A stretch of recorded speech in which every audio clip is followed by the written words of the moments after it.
അശ്വഗന്ധം അഥവാ അമുക്കുരം നമുക്ക് എല്ലാവർക്കും അറിയുന്നൊരു ഔഷധ ചെടിയാണ്.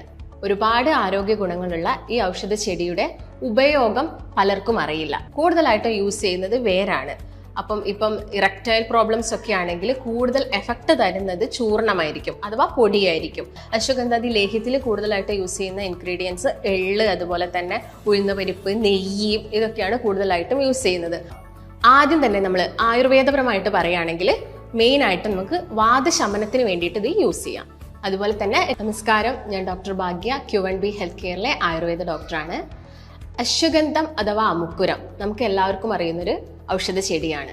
ഒരുപാട് ആരോഗ്യ ഗുണങ്ങളുള്ള ഈ ഔഷധ ചെടിയുടെ ഉപയോഗം പലർക്കും അറിയില്ല. ഇത് എങ്ങനെ യൂസ് ചെയ്യണം എന്നുള്ള കാര്യം ഒട്ടുമിക്ക ആളുകൾക്കും അറിയില്ല. ഇത് പല ഫോമിലും കിട്ടുന്നുണ്ട്. അതായത് അരിഷ്ട രൂപത്തിലും കഷായ രൂപത്തിലും അതുപോലെ തന്നെ ചൂർണ രൂപത്തിലും ലേഹ്യമായിട്ട് നമുക്ക് ഘൃതം അഥവാ നെയ്യായിട്ട് നമുക്കിത് യൂസ് ചെയ്യാം. മലയാളത്തിൽ നമ്മൾ ഇതിനെ അമുക്കുരം എന്നാണ് പറയുന്നത്. ഇതിന്റെ സയന്റിഫിക് നെയിം വിത്നാനിയ സോംനിഫെറ എന്നാണ്. ബോത്ത് മെന്റൽ ആൻഡ് ഫിസിക്കൽ ഹെൽത്തിനെ സപ്പോർട്ട് ചെയ്യുന്ന ഒരു ബെസ്റ്റ് മെഡിസിൻ ആണ് അശ്വഗന്ധം. ഒരു 80 മുതൽ 100 സെന്റിമീറ്ററോളമാണ് ഇതിന്റെ ഒരു ഹൈറ്റ് വരുന്നത്. ഇതിന്റെ എല്ലാ പാർട്സും നമ്മൾ ഔഷധ ഗുണത്തിന് വേണ്ടിയിട്ട് യൂസ് ചെയ്യുന്നുണ്ട്. കൂടുതലായിട്ടും യൂസ് ചെയ്യുന്നത് വേരാണ്. അപ്പൊ നമുക്ക് ഇതിന്റെ ആരോഗ്യ ഗുണങ്ങൾ എന്തൊക്കെയാണെന്ന് നോക്കാം. ആദ്യം തന്നെ നമ്മൾ ആയുർവേദപരമായിട്ട് പറയുകയാണെങ്കിൽ മെയിനായിട്ട് നമുക്ക് വാതശമനത്തിന് വേണ്ടിയിട്ട് ഇത് യൂസ് ചെയ്യാം. അതുപോലെ തന്നെ രക്തശുദ്ധി കൂട്ടുന്നുണ്ട്, ബലവൃദ്ധിക്കും ഇത് ഹെൽപ്പ് ചെയ്യുന്നുണ്ട്.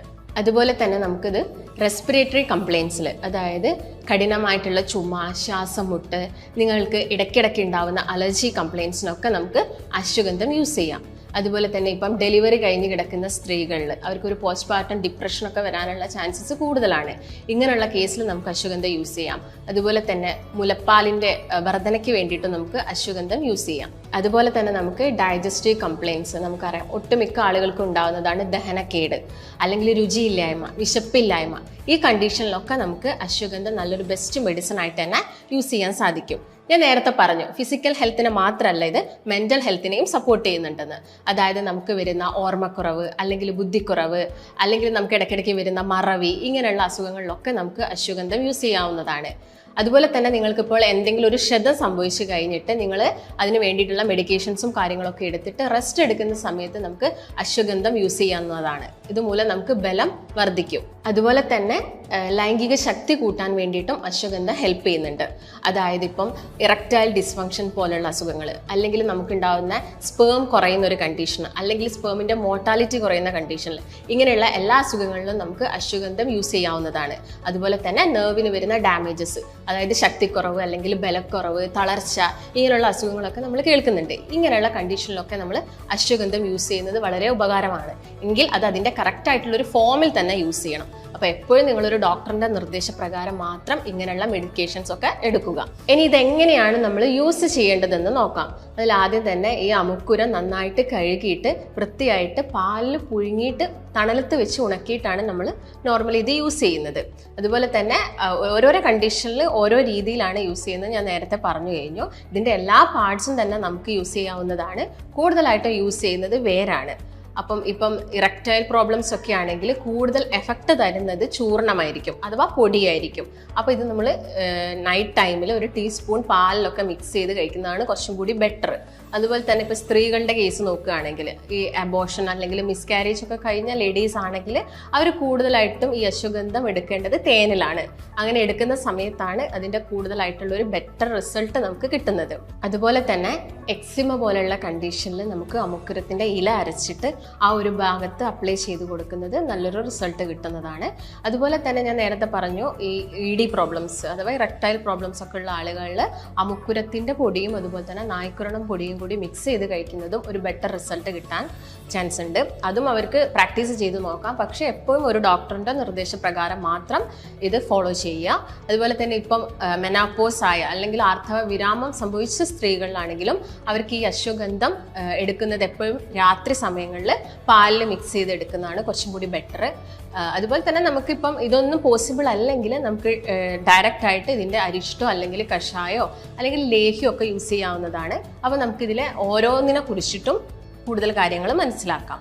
ഇതിൽ ആദ്യം തന്നെ ഞാൻ പറയുന്നത് അശ്വഗന്ധ അരിഷ്ടത്തിനെ കുറിച്ചിട്ടാണ്. നമുക്കറിയാം അരിഷ്ടം കൂടുതലായിട്ടും ഭക്ഷണം കഴിച്ച് കഴിഞ്ഞതിന് ശേഷമാണ് അരിഷ്ടം എടുക്കേണ്ടത്.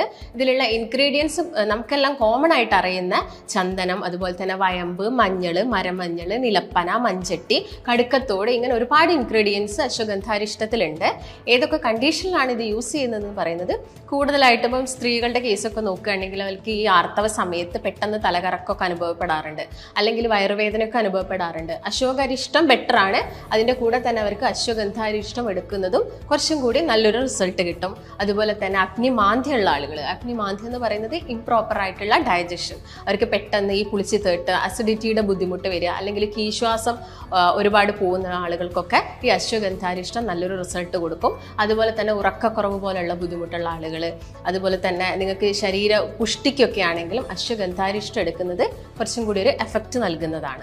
ഇനി ആരൊക്കെ അരിഷ്ടം യൂസ് ചെയ്യാൻ പാടില്ല എന്ന് പറയുമ്പം ആദ്യം തന്നെ നമുക്ക് ഈ ഹാർട്ട് ബേൺ ഉണ്ടെങ്കിൽ, അതായത് നെഞ്ചരിച്ചിൽ പോലെ വരിക, അല്ലെങ്കിൽ പുളിച്ച് തേട്ടി വല്ലാതെ വരുന്ന ആളുകളൊക്കെ ആണെങ്കിലും എപ്പോഴും ഒരു ഡോക്ടറിന്റെ നിർദ്ദേശപ്രകാരം മാത്രം, കാരണം അതിന് അതിൻ്റെതായ ഒരു ക്വാണ്ടിറ്റി ഉണ്ട്.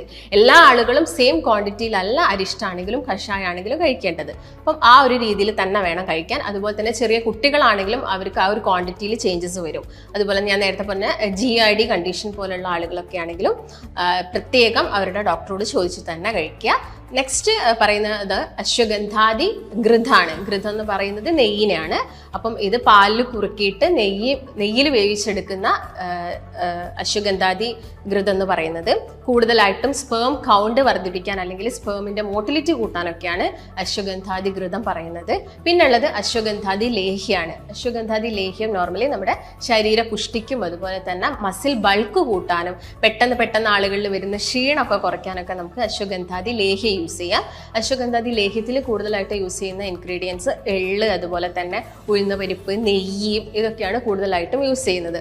അതുകൊണ്ട് തന്നെ നമ്മുടെ ശരീരത്തിൽ വരുന്ന ആ ഒരു ദഹനക്കേടൊക്കെ കുറയ്ക്കാനും ഇത് ഹെൽപ്പ് ചെയ്യും. അതുപോലെ തന്നെ ആഫ്റ്റർ ഡെലിവറി കഴിഞ്ഞിരിക്കുന്ന സ്ത്രീകൾക്ക് വരുന്ന ഈ ജോയിന്റ് പെയിൻസ്, പുറം വേദന, നടുവേദന, അല്ലെങ്കിൽ വല്ലാതെ വരുന്ന ഗ്യാസിന്റെ പ്രശ്നങ്ങളൊക്കെ ഉള്ള ആളുകളാണെങ്കിലും അവർക്ക് ഈ അശ്വഗന്ധാദി ലേഹ്യം കഴിക്കുന്നത് ബെറ്റർ ആണ്.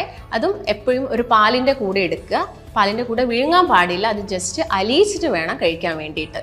അതുപോലെ തന്നെ നമുക്ക് യൂസ് ചെയ്യാൻ പറ്റുന്ന ഒരു ഫോമാണ് അശ്വഗന്ധാദി ചൂർണം. അശ്വഗന്ധാദി ചൂർണത്തിലും അമുക്കുരം, നാഗപ്പൂവ്, അതുപോലെ തന്നെ ഏലക്ക, തിപ്പലി, ഇങ്ങനെയുള്ള എല്ലാ ഇൻഗ്രീഡിയൻസും ഉണ്ട്. ഇതാണെങ്കിലും നമുക്ക് ശക്തമായിട്ടുള്ള ചുമയുടെ കേസ് നോക്കുകയാണെങ്കിൽ നമുക്ക് അശ്വഗന്ധാദി ചൂർണം കഴിക്കാം. അതുപോലെ തന്നെ വിരശല്യമുള്ള ആളുകൾ അഥവാ കൃമി ശല്യമുള്ള കുട്ടികളിലൊക്കെ നമുക്ക് അശ്വഗന്ധാദി ചൂർണം യൂസ് ചെയ്യാം. ചൂർണം എപ്പോഴും യൂസ് ചെയ്യുന്നത് പാലിലായിരിക്കണം. ചില ആളുകളിൽ പാലിൻ്റെ അലർജിയൊക്കെ ഉണ്ടാവാനുള്ള ചാൻസസ് കൂടുതലാണ്. അങ്ങനെയുള്ള ആളുകൾ അത് ഇളം ചൂട് വെള്ളത്തിൽ മിക്സ് ചെയ്തിട്ട് കഴിക്കുന്നതായിരിക്കും കുറച്ചും കൂടി ബെറ്റർ. ഹൃദയാരോഗ്യം മെച്ചപ്പെടുത്താനും അതുപോലെ തന്നെ നമ്മുടെ ശരീരത്തിൽ വരുന്ന ചീത്ത കൊളസ്ട്രോളും ട്രൈഗ്ലിസറൈഡ്സ് ഒക്കെ കുറയ്ക്കാനൊക്കെ നമുക്ക് അശ്വഗന്ധാദി ചൂർണ്ണമൊക്കെ യൂസ് ചെയ്യാവുന്നതാണ്. അതുപോലെ തന്നെ ബ്രെയിൻ പവർ കൂട്ടാൻ, അതായത് നമുക്ക് വരുന്ന ഡിപ്രഷൻ, നല്ലൊരു ആൻറ്റി ഡിപ്രസൻ്റ് അല്ലെങ്കിൽ നല്ലൊരു ആൻറ്റി സ്ട്രെസ് മെഡിസിൻ ആണ് ഇത് അശ്വഗന്ധ എന്ന് പറയുന്നത്. അപ്പം അശ്വഗന്ധനെ കുറിച്ച് നിങ്ങൾക്ക് എല്ലാ കാര്യങ്ങളും മനസ്സിലായെന്ന് വിചാരിക്കുന്നു. പക്ഷെ നിങ്ങളിത് യൂസ് ചെയ്യുന്ന സമയത്ത് എപ്പോഴും ഒരു ഡോക്ടറിൻ്റെ നിർദ്ദേശപ്രകാരം മാത്രം യൂസ് ചെയ്യുക. നമുക്ക് മറ്റൊരു നല്ല ഹെൽത്ത് ടോപ്പിക്കുമായിട്ട് വീണ്ടും കാണാം. നന്ദി.